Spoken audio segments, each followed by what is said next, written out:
Katunayan, kabilang ang Pilipinas sa mga nangunguna sa GDP growth sa Timog Silangang Asya. Matatanda ang kabilang sa mga ipinangako ni Pangulong Ferdinand R. Marcos Jr.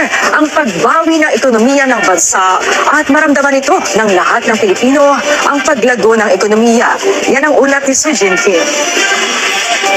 Lumago sa 6.3% sa ikalawang quarter ng taon ang GDP o ang Gross Domestic Product ng bansa mula sa 4.3% sa parehong quarter ng 2023. Pinakamabilis ang paglago sa industriya ng construction, transportation and storage at iba pang mga serbisyo.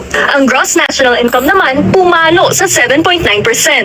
Today, we are pleased to announce that the Philippine economy has sustained its robust growth trajectory, demonstrating resilience amid various domestic and external challenges. Our gross domestic product growth has accelerated, keeping us on track to achieve our target growth rate of 6 to 7% for 2024. Nangunguna ang Pilipinas sa mga karatig nitong bansa, kabilang ang Malaysia na may 5.8%, Indonesia na may 5% at China na may 4.7%. This performance keeps our position as one of Asia's best performing major emerging economies. Pinuri ni Budget and Management Secretary Amenah Pangandaman ang naging tagumpay ng administrasyon sa pagpapabuti ng ekonomiya. Kasunod ng pagtaas ng employment rate sa bansa, sabi ni Trabaho Party List Attorney Filemon Javier, tama ang tinatahak ng polisiya ni Pangulong Marcos Jr. Samantala, nakapagtala ng year-on-year economic decline na 2.3% ang agriculture sector. Dala na rin ng mga pagbabago sa panahon. The sector adversely affected by the El Niño phenomenon.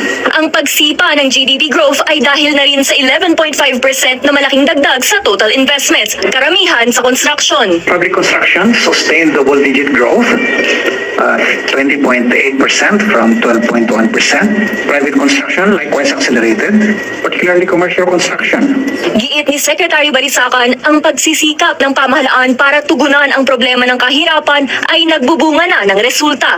Kita rin sa pagbawas ng halos 2.5 milyon na mga Pilipino sa bilang ng mga mahihirap. This accomplishment surpasses the Philippine development, highlighting the effectiveness of our policy measures and the resilience of our economic strategies.